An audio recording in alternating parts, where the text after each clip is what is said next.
comme d'habitude, accompagné de ses disciples. Nous arrivons à ces jours où il parle à ses disciples. La Bible déclare que c'était sur le soir. Jésus leur dit, parce que c'est lui le maître de l'équipe. C'est lui le berger. C'est lui qui est la tête. Donc c'est lui qui conduit cette équipe. Donc l'équipe est censée le suivre lui, le maître. Donc, quand on est dans cette équipe et on est derrière lui, nos mouvements ne dépendent pas de nous. Nos mouvements dépendent de celui qui est la tête. C'est très important. Il peut nous amener à un endroit qui apparemment ne nous plaît pas. Mais puisque c'est lui qui nous dit d'y aller, nous devons exécuter parce qu'il connaît le commencement, il connaît la fin de toutes choses. Donc c'est le maître, il donne un itinéraire. Ça c'est très important. Il donne une directive. Une direction.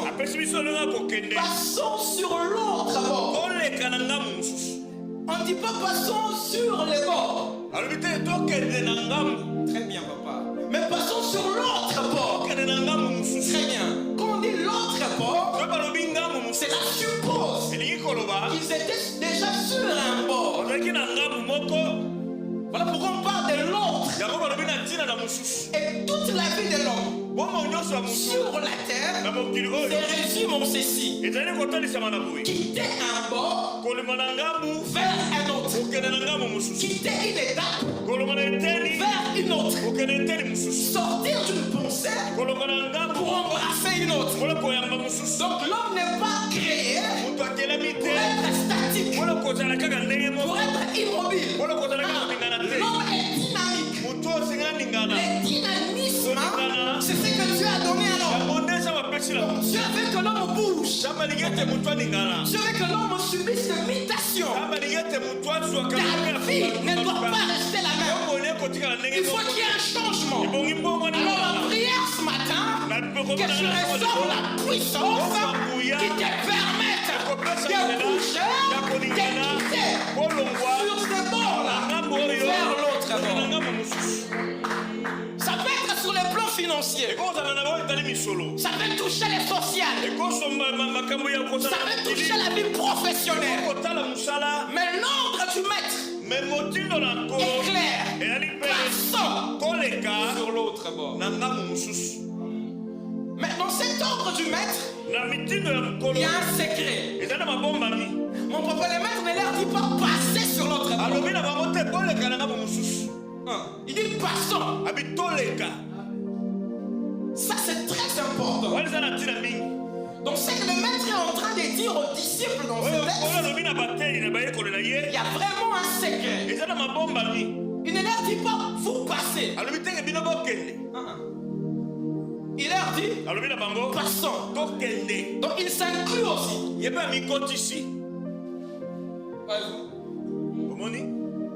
Donc dans l'ordre que le maître libère, lui-même est compris dedans. Chaque fois que le maître te donne une direction, c'est que lui-même est dedans. Tu ne m'as pas encore compris. Donc ce qui sort du maître comme parole, comme message, comme direction, le maître est compris à l'intérieur. Ce n'est pas passé.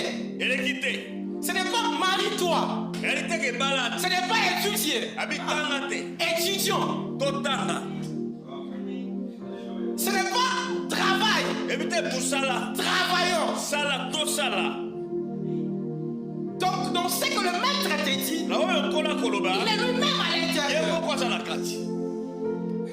Et les disciples vont faire quoi? Après avoir renvoyé la foule, ils l'amenèrent dans la barque. Ils ont pris les larges. Est-ce que je parle à quelqu'un? Ils ont pris les larges. Et le voyage a commencé. On quitte ces bords, on quitte cette rive pour l'autre. Je prophétise au sortir de cette retraite, tu seras en train de quitter un niveau pour un autre. Tu ne vas pas t'imaginer les types de contrats, les types de propositions, les types d'opportunités qui viendront vers toi. Je pensais que je parlais à quelqu'un. Peut-être la personne n'est pas venue. Tu seras en train de quitter un point pour un autre. Saisis cette parole au nom de Jésus. Il commence à naviguer. Il commence à naviguer. La vie de l'homme, ce n'est pas la passivité, c'est l'activité, c'est l'action. Mais cette action a un prix à payer. Pendant qu'il naviguait, la Bible déclare il s'éleva un grand tourbillon. Faites très attention.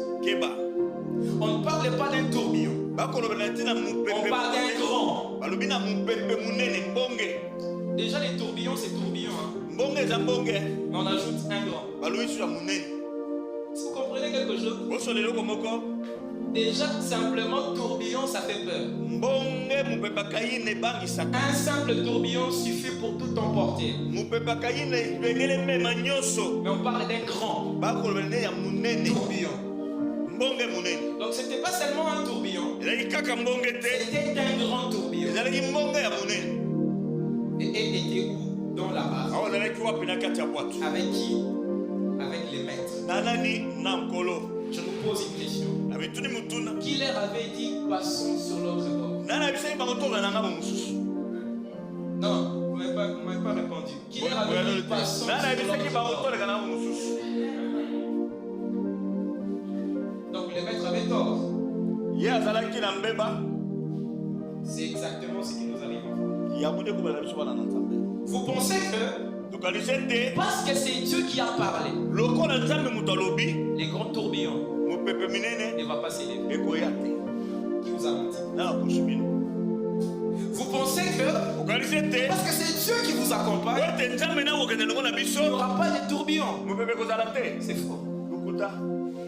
Vous pensez que parce que c'est Dieu qui vous a demandé de vous marier, d'étudier, de voyager, de commencer un commerce, que les tourbillons, les grands tourbillons, c'est fou. D'ailleurs,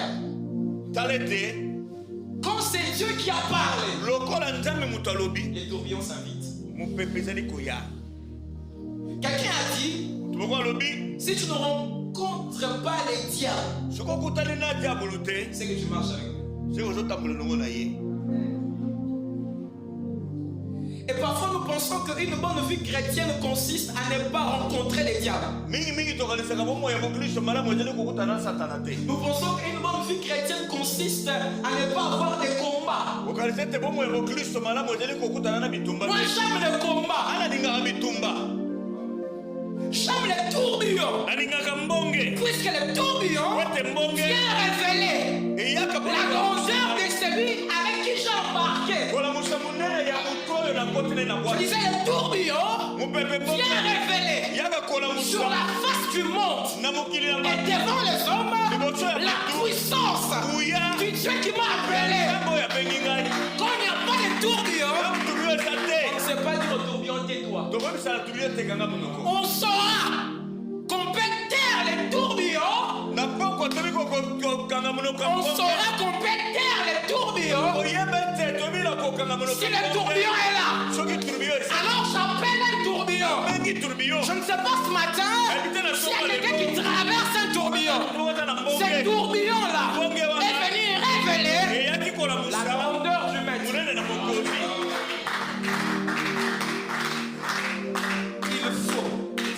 Qu'il y ait un tourbillon.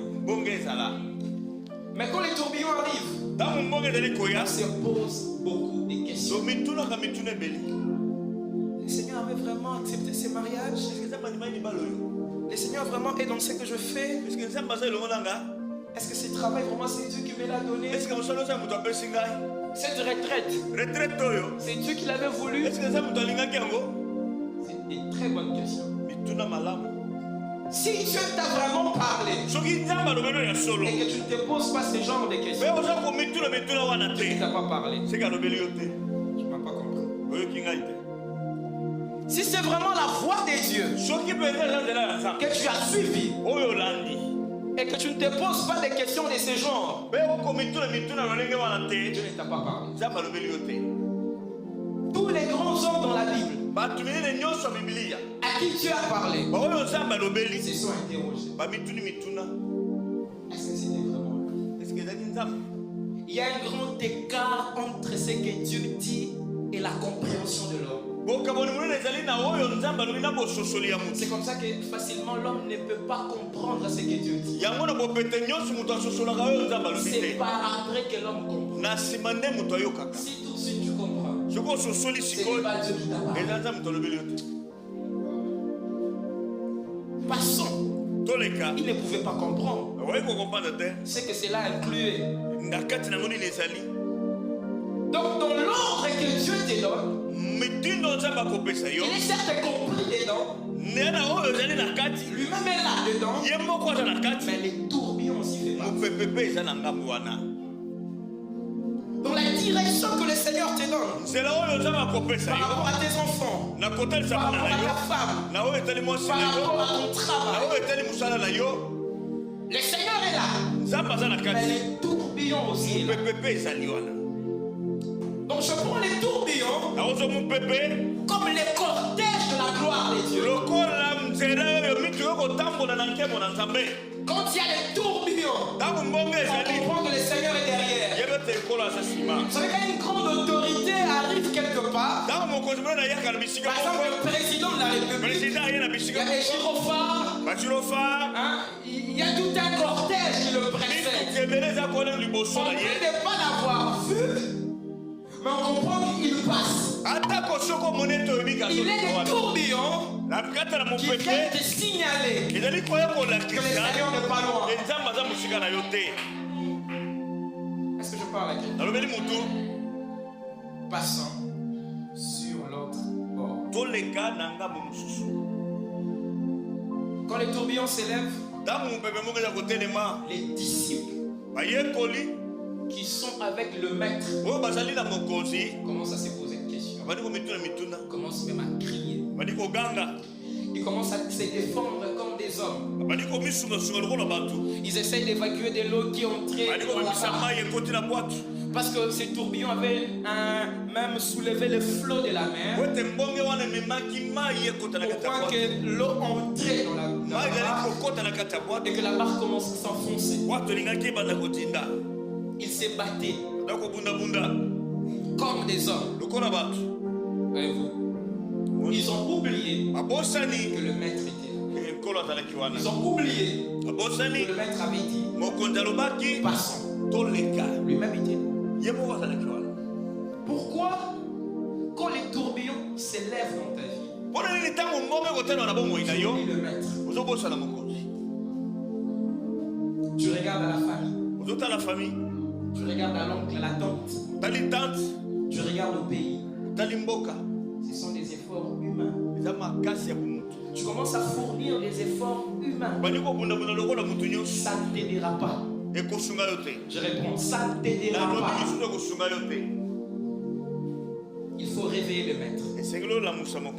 Et ce matin, alors que nous terminons cette retraite, nous allons réveiller le maître. Tu ne m'as pas compris. Nous allons réveiller le maître. Il s'inquiétait. La barque se remplissait déjà d'eau. Mais la Bible déclare le maître était endormi. Or, la même Bible nous dit il ne sommeille, il ne dort. Dans la vie chrétienne, il y a toujours cette étape où vous avez l'impression que le Seigneur dort. C'est-à-dire quoi? Le Seigneur ne vous entend pas. Le Seigneur ne vous voit pas. Donc il y a toujours ces semblants de sommeil que l'on observe de la part du Seigneur. Si cela n'était pas encore arrivé, c'est que je n'ai pas encore grandi. Dans la vie chrétienne, ça arrive toujours. Surtout quand on quitte un point vers un autre. Vous quittez les éléments pour le mariage. Vous quittez les chômages pour les travaux. Cette transition-là, dans cette transition-là, il y a toujours ces sommeils apparents du maître que tu constates. Le maître est endormi. Il était dans sa chair. Jésus était homme en ce moment-là.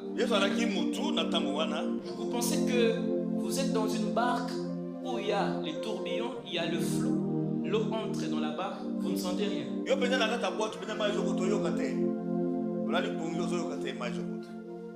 Posez-vous cette question. Vous ne sentez rien. Quel est ce sommeil? Où vous êtes dans la barque, au milieu du lac, il y a un tourbillon, un grand tourbillon. Vous les sentez, vous êtes paisiblement endormi. C'était pas un sommeil, c'était un message. Je ne m'ai pas compris. Vous pensez vraiment que vous êtes dans une barque. Hein, mon papa, le flot débordé. La barque s'enfonçait. Il est là. Et il est paisiblement endormi. Hein? Paisiblement endormi. Qui était inconscient?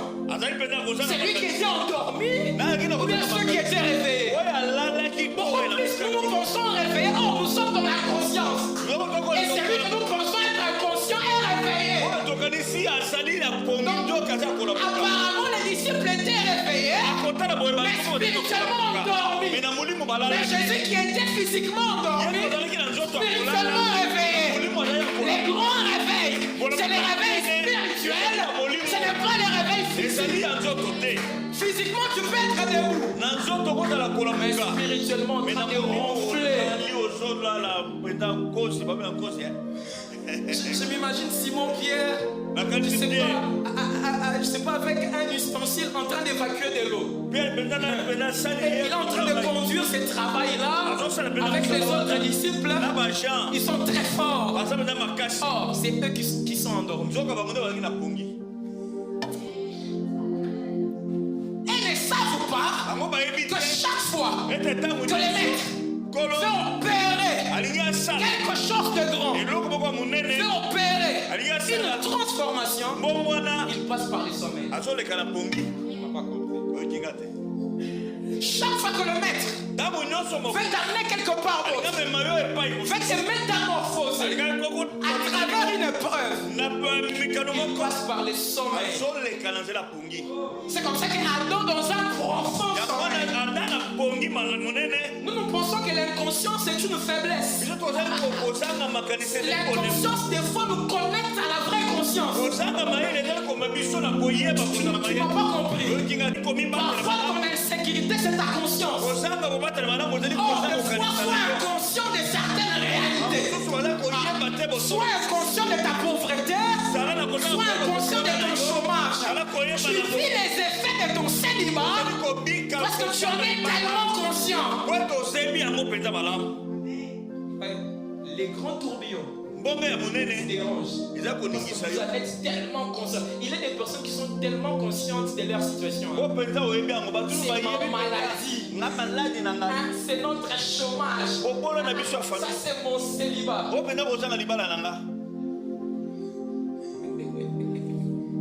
Ça c'est vraiment les liens de ma famille. Ça c'est pas les chemins de la délivrance. Le vrai chemin de la délivrance, c'est le sommeil.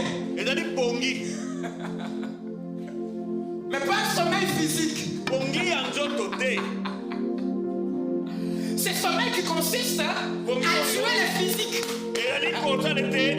C'est-à-dire tu es debout, mais tu es endormi par rapport aux réalités qui veulent affecter ton physique. C'est comme ça que vous pouvez être mort au péché. Est-ce que vous comprenez que quand on dit mort au péché, vous comprenez ce que ça veut dire? Ça ne veut pas dire que le péché ne sera plus là. Cette réalité du péché sera toujours là. Mais quand elle a affaire à vous, elle se rend compte que la réalité du péché se rend compte que j'ai affaire à un cadavre. Voilà pourquoi Jésus dans la barque, il est endormi. Et quand les tourbillons frappent, ça saisit Pierre, ça saisit Jean et tous les disciples. Mais ça ne saisit pas les maîtres. Parce que les maîtres en ce moment-là, c'est un cadavre par rapport au tourbillon. Je prie, après cette retraite, tous les problèmes qui viendront, qui ne trouvent pas quelqu'un de vivant, que ce problème trouve un cadavre. Tu ne m'as pas compris. Voilà pourquoi la Bible dit, là où il y a les cadavres, là les aigles s'assemblent. Il y a un secret là où il y a les cadavres.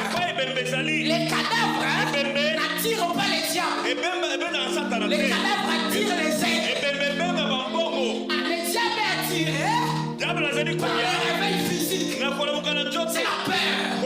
Les grands tourbillons intéressaient les disciples. Ils s'intéressaient aux disciples parce qu'ils avaient peur. Mais pas aux maîtres. Les maîtres étaient endormis. En ce moment-là, par rapport au tourbillon, les maîtres étaient cadavres. Mais comment celui qui est cadavre, les disciples disent, réveillons-les. Les cadavres étaient réveillés. Donc en réalité, ce n'était pas une mort en soi. Mais c'était une mort par rapport à cette réalité. Est-ce que je parle à quelqu'un? Il s'est crié, agité. Excusez-moi, moi vraiment, il est de choses.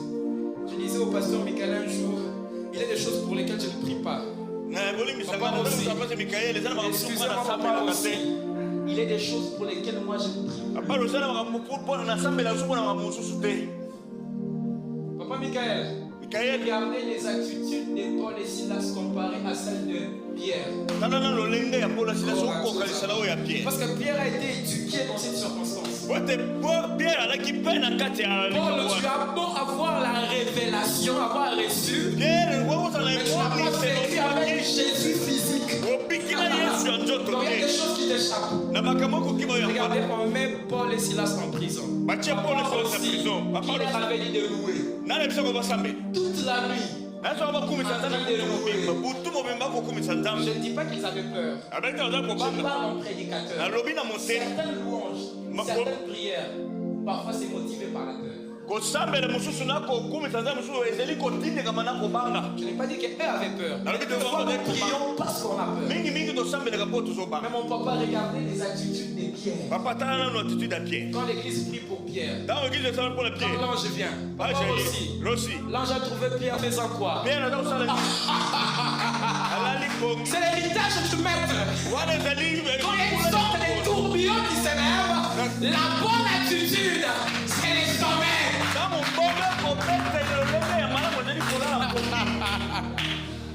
Je ne sais pas, peut-être que Paul lui priait, il louait, parce qu'il se disait, moi j'ai tellement persécuté les disciples, cette culpabilité-là, et je loue, peut-être qu'il va nous écouter.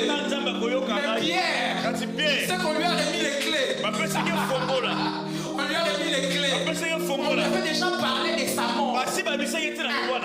Jésus lui avait parlé de sa mort. C'était pas une mort en prison. Donc on a dit la circonstance. La circonstance. Ça c'est pas ma finalité. C'est une étape. En train de ronfler. Vous faites un cauchemar. Vous faites un cauchemar. Vous réveillez. Pourquoi vous venez d'une retraite? Ouais.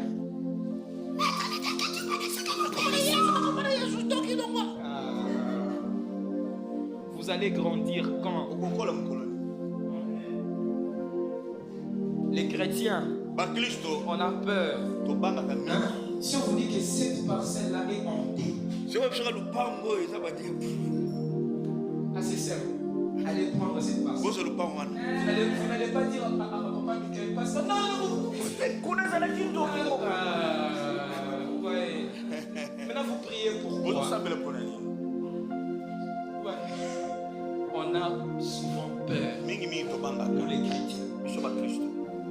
Certaines déclarations, c'est quand il n'y a pas de problème. Mais quand les problèmes arrivent, c'est bien pleurer, à crier. Or, les tourbillons viennent nous révéler qui est le maître. Après tous les déboires de Job, toutes les insultes qu'il a reçues, le Seigneur vient se révéler à lui. Mais j'aime ce que la Bible déclare. Dieu s'est révélé à Job au cœur de la tempête. Tu m'as pas compris. L'Éternel répondit. C'est une réponse, papa aussi. L'Éternel répondit à Job du milieu de la tempête.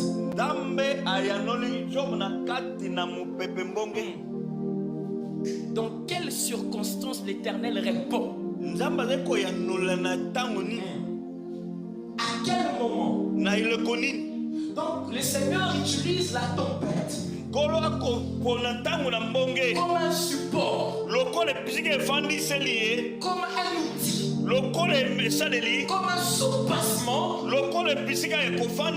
duquel il passe, au travers duquel il passe pour parler à Job. Donc l'instrument, en ce moment la tempête devient la bouche des dieux. Parce que la Bible déclare, l'Éternel répondit à Job au milieu de la tempête. Donc la tempête devient un instrument pour amplifier la voix des dieux. Des fois tu ne sais pas entendre Dieu quand tout est paisible, quand tout va bien, quand tout marche bien. Voilà pourquoi le Seigneur va utiliser la tempête comme un amplificateur de sa voix. Quand tu ne sais pas l'écouter, précisément la tempête va t'aider. Et la tempête vient te permettre de l'écouter avec clarté, avec nécessité, avec fluidité. Toute tempête n'est pas du diable. Il est des tempêtes qui sont révélatrices de la grandeur des dieux.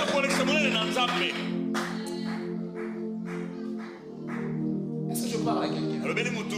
Comme cette tempête-là des disciples. Ouais.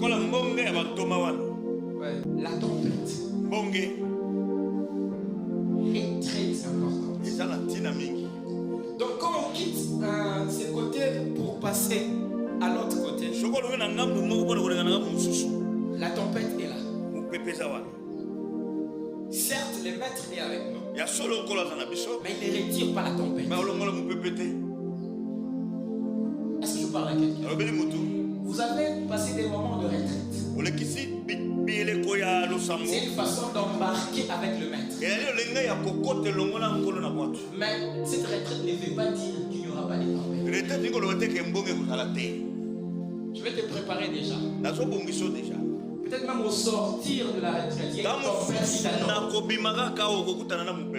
Oh, derrière la tempête se cache un miracle. Alléluia.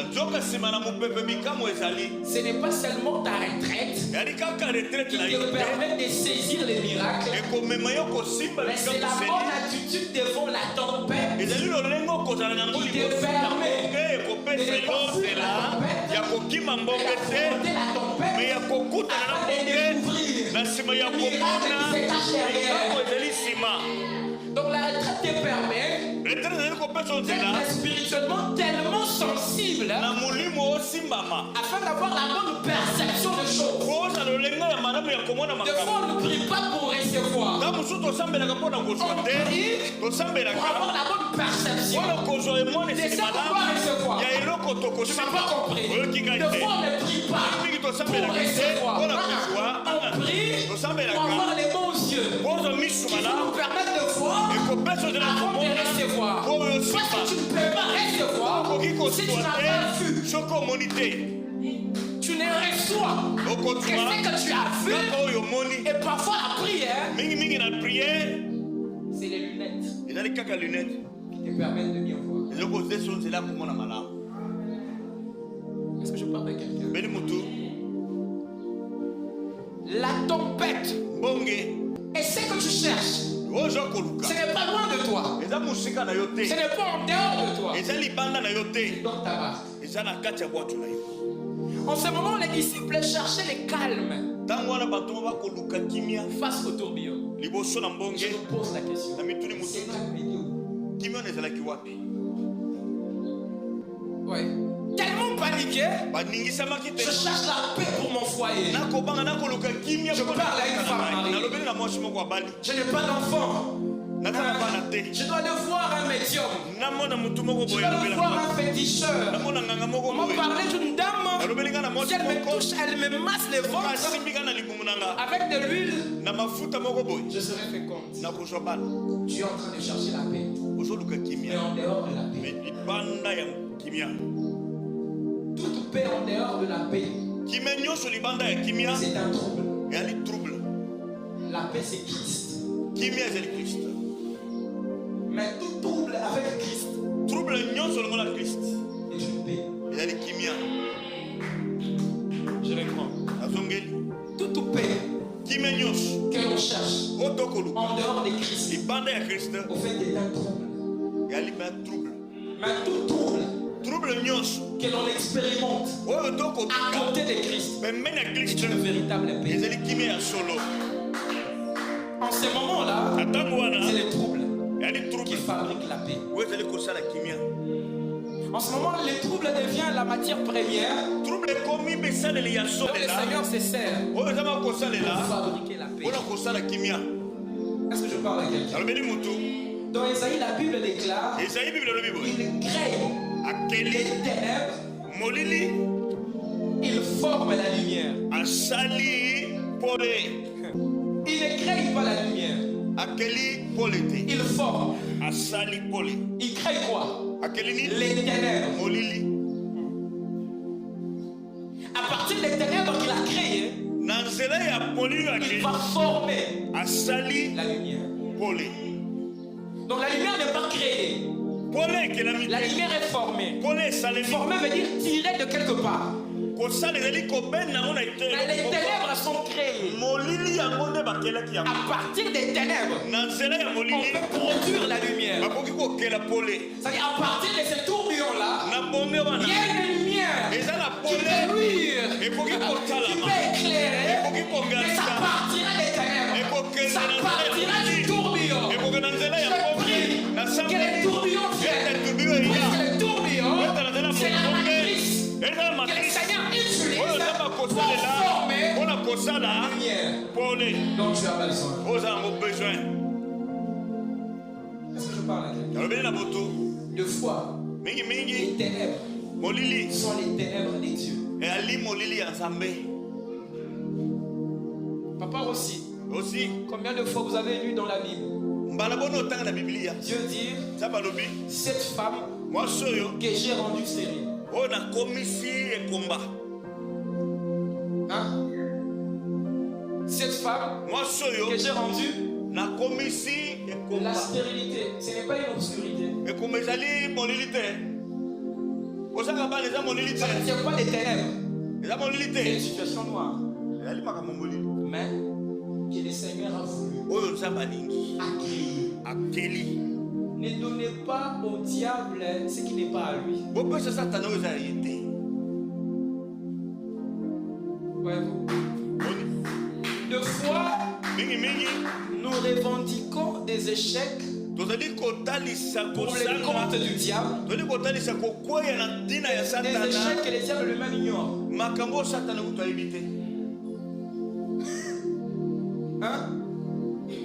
Le diable n'est pas là. Entre nous soit dit. La situation des gens, c'est des dieux.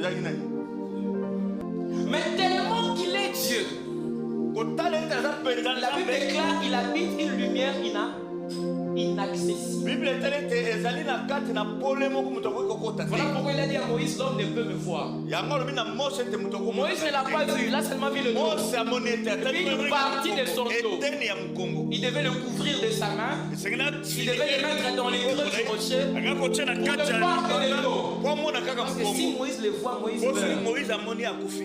Dieu tellement qu'il est lumière pour se rendre accessible à nous, il utilise les ténèbres. Il utilise toute situation négative qui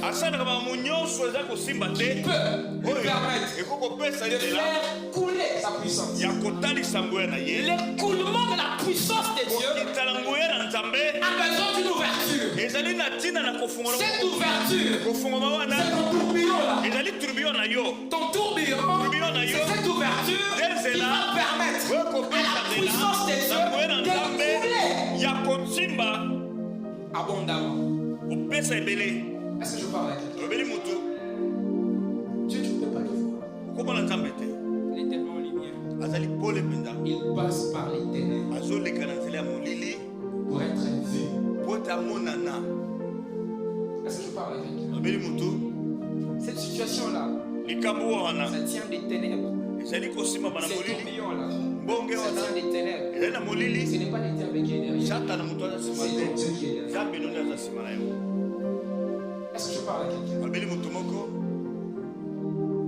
Maître, ne t'inquiètes-tu pas de ce que nous. Et Pasteur Michael, je m'étonne comment il l'appelle. Il l'appelle comment? Répondez-moi, il l'appelle comment? Maître. Disons ça en français. Il l'appelle comment? Dans maître, il y a un verbe qui dérive de maître. C'est quel verbe? Maîtriser. Donc le maître fait quoi? Maîtrise. Il a la maîtrise. Il l'appelle maître. Au cœur du tourbillon. Ils sont en train de vivre une situation qui remet en cause l'expertise du maître. Mais il l'appelle toujours ça j'aime. C'est-à-dire le tourbillon n'a pas changé la perception des disciples du maître. Que les tourbillons de ta vie ne changent pas ta perception du maître. Je suis stérile, mais il reste maître. Je n'ai pas de mariage, il reste maître. Je suis chômeur, il reste maître. Comment il l'appelle? Ça m'étonne. Il l'appelle maître. Or la situation montre qu'il n'a aucune maîtrise. Mais c'est dans cette situation-là qui remet en cause la maîtrise du maître que les disciples l'appellent toujours maître. Aïe, aïe, aïe, aïe, aïe, aïe. Il l'appelle comment? Maître. Shaddai. Donc Shaddai, il y a une racine hébraïque, Shaddat, qui signifie maîtriser. Donc El Shaddai, c'est pas seulement le tout-puissant, c'est aussi celui qui a la maîtrise. Donc ton tourbillon n'a pas supprimé l'expertise du maître. Il a été maître depuis le commencement. Il n'échouera pas devant ton tourbillon. Ton tourbillon l'a trouvé maître. Ton tourbillon partira. Il sera maître. Il restera maître éternellement. Il est maître. Il réveille les maîtres. Ne t'inquiètes-tu pas de ce que nous périssons. Le maître, quand on les réveille, et la façon de réveiller les maîtres, c'est par la prière. Maître, quand il se réveille, la Bible déclare c'est temps réveillé. Je m'entraîne de reçu à la fin de prier. C'est temps réveillé. Il menaça les vents. Papa aussi. Ça me trouble. Puisqu'au verset 37 verset de Marc 4, on dit il s'éleva un grand tourbillon. Mais au verset 39 du même chapitre, quand les maîtres se réveillent, au lieu de menacer les grands tourbillons, la Bible déclare il menaça les vents. À la vue du maître, ce qui était grand n'était qu'un vent. Vous savez la différence qu'il y a entre le tourbillon et le vent? Le tourbillon est un vent impétueux, un vent violent fort qui tournoie. Or le vent n'est que passager. Ça souffle et ça passe. Or le tourbillon, c'est un vent résident. Quand il réduit l'intensité. C'est que toi tu crois tourbillon. C'est ça la manière de faire du maître. Quand il trouve la fille de Jairus morte, lui dit elle dort. Donc le maître lui, il dit et ce matin nous allons minimiser cette incroyable.